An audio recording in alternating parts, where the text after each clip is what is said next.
Voilà la réalisation du pain bûcheron. Donc là aujourd'hui, là c'est pour les fêtes de Noël, donc là je vais lancer une grosse quantité. Donc là j'ai pesé tous les ingrédients pour accélérer la vidéo. Donc là j'ai pesé donc 90% de farine blanche type 65, la farine de meule, plus 10% de farine de seigle. Donc voilà sur les sacs là-bas, vous voyez ici, voilà, donc il y a le type 85 et type 65 donc en farine. Donc là c'est de la farine de meule à l'ancienne. C'est de la farine de meule à l'ancienne donc qui se trouve à Sog, là c'est Antonin Mercier qui fait cette farine. Donc c'est une farine donc la farine de meule est faite avec des meules de pierre, donc comme dans l'ancien temps.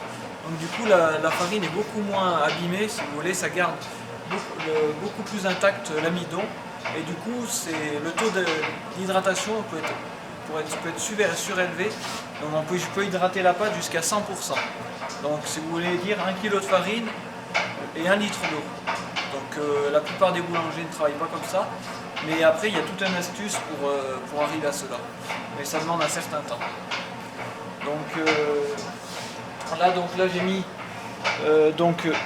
30% de levain au kilo de farine. Donc là ça fait 3 kg de levain naturel. Donc pour vous expliquer brièvement, donc là le levain naturel, moi je l'ai créé quand j'ai attaqué, donc ça fait 2 ans et demi. Donc un levain naturel en fait est fait au départ avec de l'eau, avec des fruits et même du seigle on peut ajouter. Et donc il faut le laisser activer pendant au moins 2 semaines pour qu'il soit actif. Et donc après vous supprimez les fruits de l'eau, donc ça fait une genre d'eau de vie, donc une fermentation alcoolique. Et après vous incorporez de la farine et que vous rafraîchissez un peu tous les jours jusqu'à obtenir le levain idéal.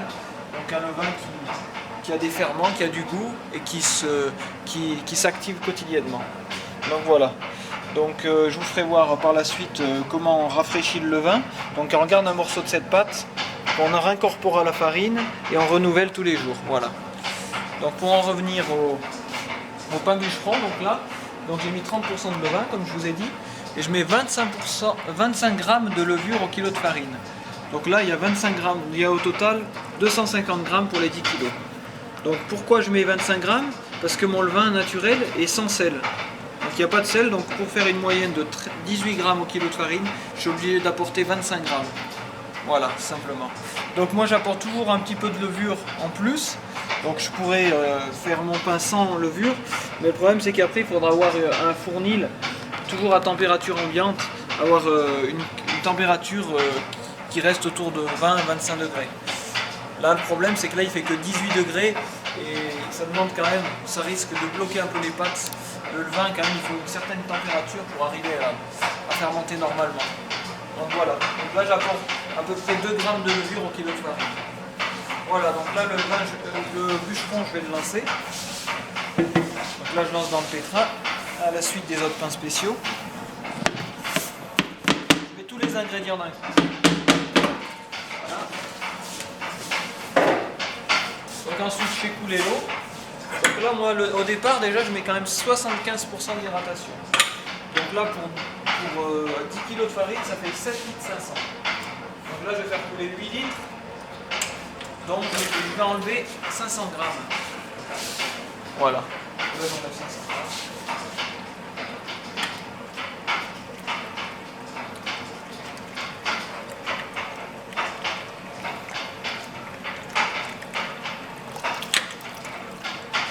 Voilà, donc l'eau elle coule à peu près à 10 degrés. Là j'ai réglé l'eau à 10 degrés. Donc là il est 7h50.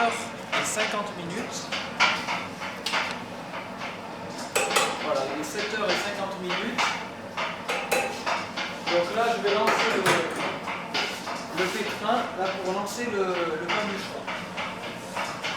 Donc voilà, donc l'eau a été pesée, tous les ingrédients ont été pesés. Donc là je peux lancer mon pétrin. Donc là je ne mets pas de minuterie. Contrairement à la plupart des boulangers qui mettent une minuterie, moi je fais tout à l'œil. Donc voilà.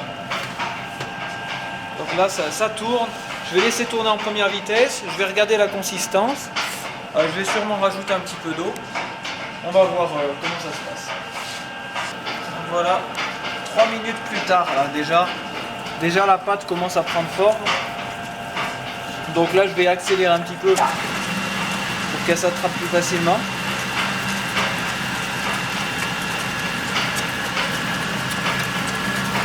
Donc elle manque un peu de force au début parce que le réseau glutineux a du mal à se faire au départ. Mais là elle va se raffermir. Vous allez voir, là, petit à petit, la pâte sera beaucoup plus ferme. Et il faudra que j'ajoute de l'eau au pétrissage. Voilà. Et c'est ce qui fait la qualité de mon pain. Parce qu'en faisant du bassinage, en ajoutant de l'eau au cours du pétrissage, c'est ce qui apporte beaucoup d'alvéolage et beaucoup de conservation. Voilà. Mais il faut déjà que le réseau glutineux arrive à se former pour pouvoir incorporer cette eau. Autrement, si je mets 1 litre d'eau pour 1 kg de farine dès le départ, ça fera de la soupe, on pourra tout balancer. Donc là, il faut travailler différemment. Donc on va laisser tourner 5 minutes comme ça, et après on incorporera un petit peu. Voilà.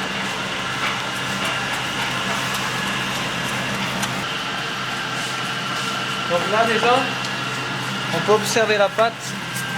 Donc là il est 8h10. Donc là déjà en 20 minutes on peut observer que la pâte prend beaucoup plus forme. Donc d'habitude la plupart des boulangers travaillent des pâtes et les laissent pétrir pour seulement 10 minutes, même pas. Donc voilà, regarde, résultat de ma pâte, hydratée à 75%, et ben on obtient une pâte qui a l'impression d'être ferme. Voilà. Donc là on peut regarder la température si vous voulez. Donc là elle est à 22,7 degrés en fait. Parce qu'il faut ajouter 2 degrés au thermomètre. Donc 22,9, sachant qu'il faut sortir la pâte à peu près entre 24 et 25 degrés. Donc là, je vais continuer à ajouter de l'eau au pétrissage. Ce qui s'appelle du bassinage. Donc là, j'incorpore de l'eau. Je mets en première vitesse pour pas que ça éclabousse et que ça s'incorpore doucement. Donc là, je vais finir de verser le litre. Voilà. Donc il faut laisser mélanger, incorporer, et après je pourrai passer un autre coup de deuxième. Et après encore je regarderai la consistance jusqu'à obtenir une pâte idéale. Voilà.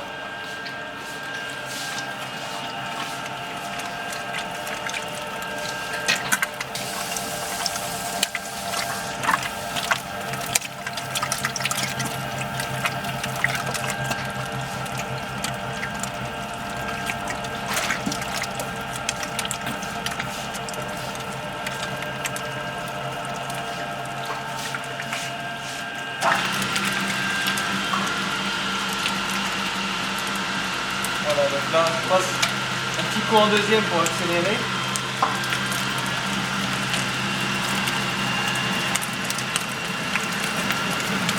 Donc on envoie bien l'eau qui s'incorpore dans la pâte.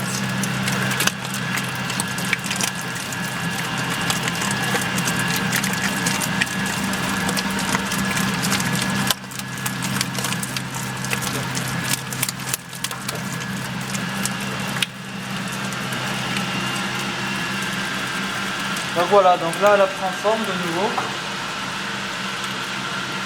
Donc là je vais regarder la consistance, regardez. Donc on voit une pâte qui est beaucoup plus souple déjà. Donc là il en manque encore beaucoup d'eau.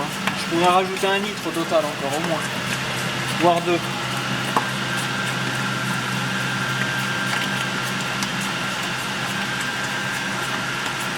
Donc après je renouvelle mon geste régulièrement, voilà.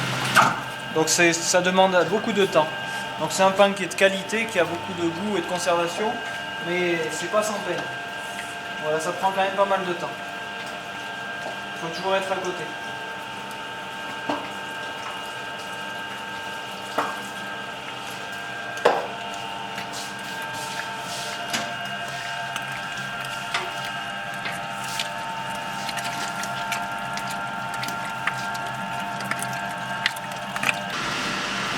Donc voilà une demi-heure plus tard, la consistance de la pâte. Donc avec la température, de 23,89 degrés. Autant dire elle est à 24 à peu près. Tout juste.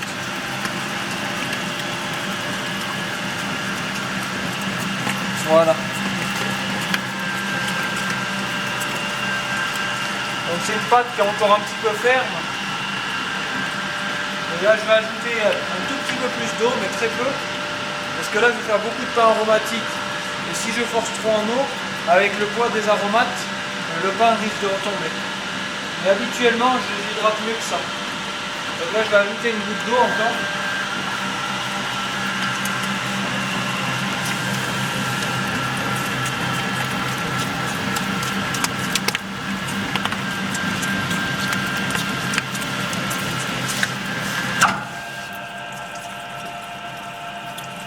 Voilà, ça sera bon.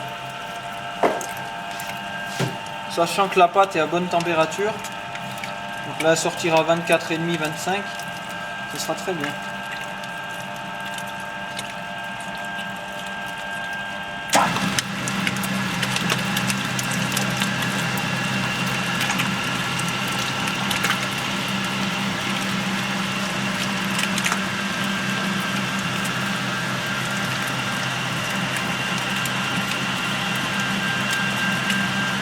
Donc là la pâte doit être hydratée à peu près à 95% par rapport au kilo de farine.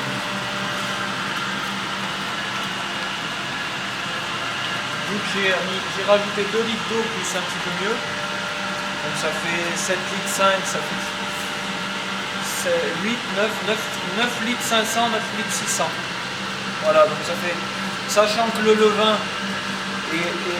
a une pâte beaucoup plus ferme, hydratée à 50% d'hydratation, si on fait une moyenne, ça fait 95% d'hydratation.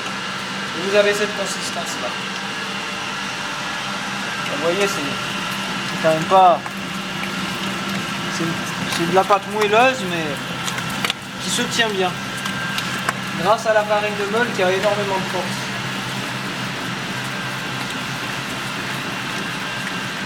Donc voilà, là, je vais prendre la température vite fait. Donc c'est voilà, 24 degrés. Elle a 24,5 à peu près. Donc c'est très bien pour une pâte.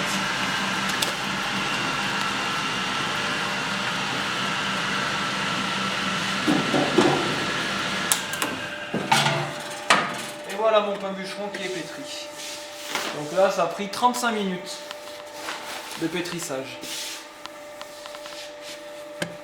Voilà, c'est une pâte qui... Je vais vous faire voir le réseau glutineux. Comment on observe si une pâte est pétrie ou pas. Là, attendez. C'est pas évident parce qu'elle est douce. Attendez, on va prendre une... Donc voilà. Donc là, on va voir le réseau. Voilà. Donc là, on voit une pâte qui arrive à s'étendre énormément. Et le réseau glutineux est peu cassant. Donc là, on voit que c'est pétri. Moi je le vois à l'œil parce que j'ai l'habitude, mais ceux qui n'ont pas l'habitude, il suffit de faire ce geste. Voilà.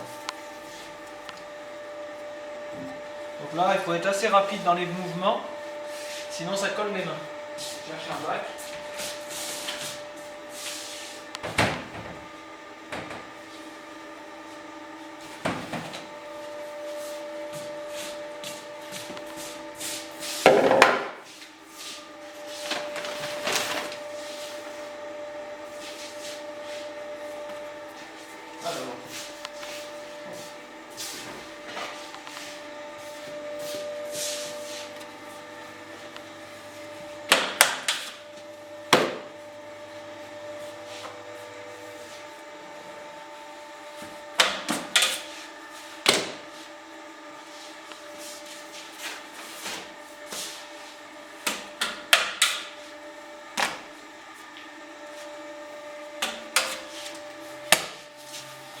Voilà, après j'ai plein d'aromatiques à faire derrière.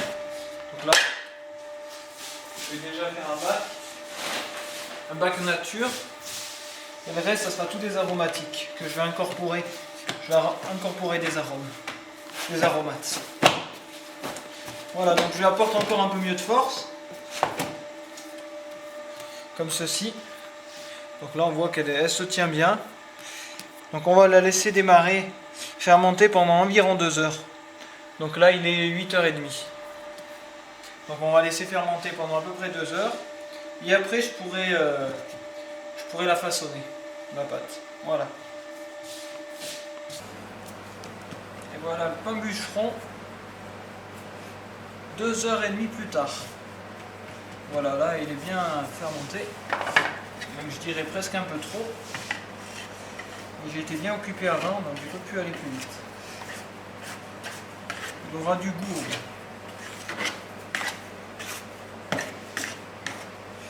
Donc on va le débaquer.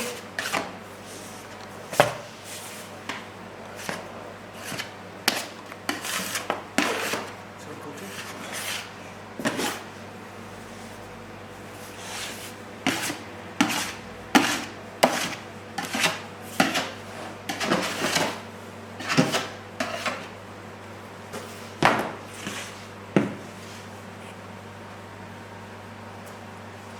Voilà, donc après une bonne fermentation, on va pouvoir le peser, le bouler, puis le façonner. Donc là, je fais toutes mes commandes en priorité. Donc là, j'ai 4 bûcherons d'1,2 kg, sachant que ça perd à peu près 1/5 de son poids. On va peser des bûcherons d'1,6 kg à peu près.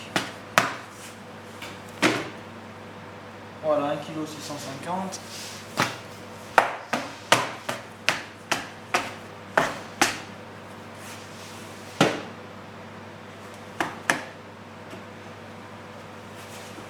Kilo 600. Allez.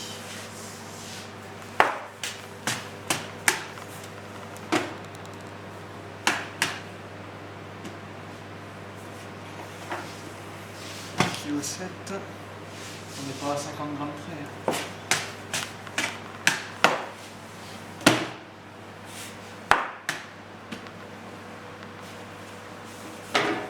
On a dit 4. Un d'1 kilo, donc on va 1,3 kg peut-être.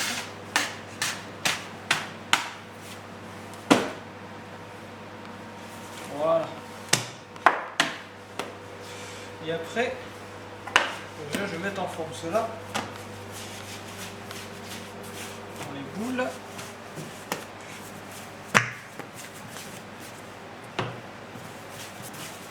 Je mets juste en forme pour le façonnage. Par la suite. Sans dégazer le produit. Parce que c'est là qu'on garde des arômes au moins.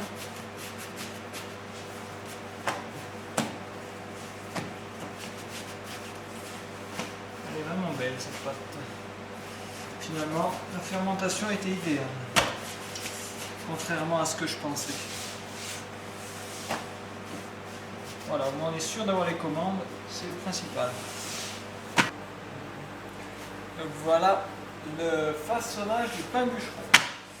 Donc là il est 11h20. Donc voilà. Ça fait presque, ça fait même pas presque, ça fait 3 heures, un peu mieux de 3 heures que le pétrin avait été envoyé. Voilà, donc là déjà avec 3 heures de fermentation, le pain aura du goût. Donc là le but c'est de le façonner, mais il ne faut pas trop le dégazer. Il faut garder les arômes. C'est ce qui va apporter du goût et de la conservation et de l'alvéolage au pain. Il faut aller assez vite aussi pour pas que ça colle. C'est une pâte quand même douce. Il faut fariner suffisamment, mais pas trop. Donc là on voit toutes ces petites bulles là, vous voyez. Donc là c'est la fermentation. On voit le CO2 qui essaye de s'échapper. C'est pour cela que ça développe. C'est ces ferments qui poussent la pâte et permettent de développer. En fait c'est la levure, du moins le levain, qui se nourrit de sucre qui se trouve dans la farine, qui se nourrit de sucre, et en se nourrissant, ben, ça se transforme en CO2, et comme le CO2 essaye de s'échapper, ça fait lever la pâte. Et c'est ce qui apporte toutes ces bulles d'air, tout cet alvéolage durant la fermentation. Et cet arôme surtout.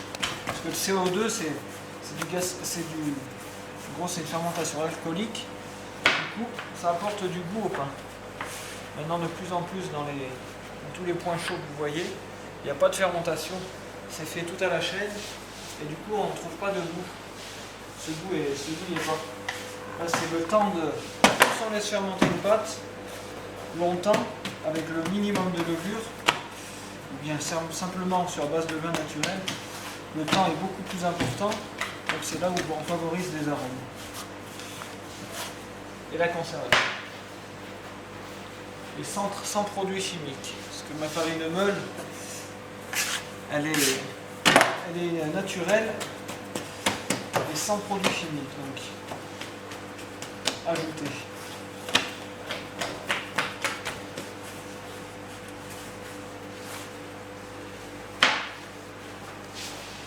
Avec une farine de meule, elle a tellement de force, une farine, vous voyez vous-même que la façon où les pâtons se tiennent, elle a énormément de force, il n'y a pas besoin d'ajouter quelque chose. Voilà, donc là je mets au froid. Moi je mets. C'est sûr, autrefois, ils ne mettaient même pas au froid, ils mettaient directement à lever en direct, et là vous n'ajoutez même pas de levure. J'étais tout en direct avec du levain, 100% levain, et là, la fermentation était encore meilleure.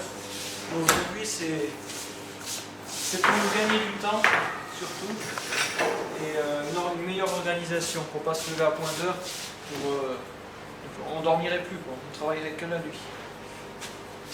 Là, ça nous permet de nous organiser un peu.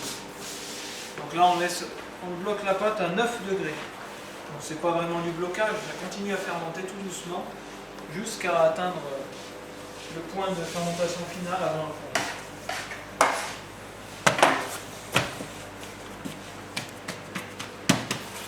Donc voilà, après le plus dur c'est à gérer, quand j'ai créé ma recette, à gérer la quantité de levain, la quantité de levure ajoutée pour avoir une fermentation qui soit idéale le lendemain matin. Et que ça ne retombe pas dans le fondement, mais que ça soit suffisamment levé pour apporter tous les arômes et un super développement. Et une belle grigne qui éclate. D'ailleurs, la grigne éclate au four, c'est en échappant le CO2 qui est présent dans la pâte, essaie de s'échapper. En s'échappant, ça forme la grigne du pain. Voilà, c'est pour ça qu'il faut lamer le pain, pour que le CO2 puisse s'échapper, autrement ça fera un pain compact du moins, qui aura du mal à développer, parce qu'il n'y aura pas de cheminée en gros pour évacuer le gaz. Voilà.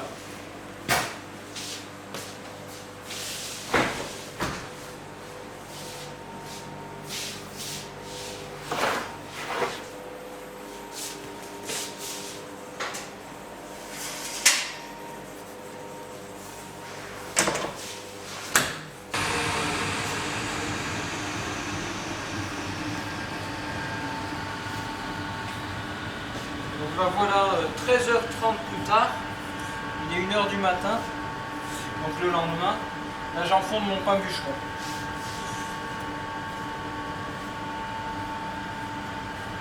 Donc là je fais une coupe sous forme de polka. Donc là c'est juste, on pourrait faire autre chose, mais sur un gros pain c'est quand même, c'est plus joli et la grigne ressort bien mieux comme ceci.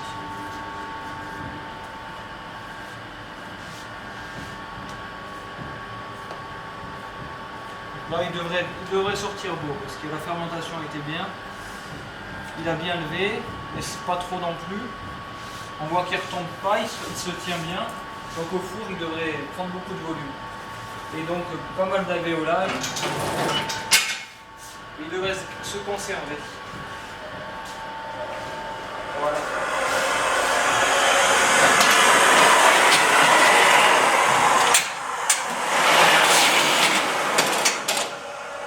C'est parti pour une heure de cuisson au moins, à peu près 250 degrés. Un peu de buée pour colorer le pain et aider au développement.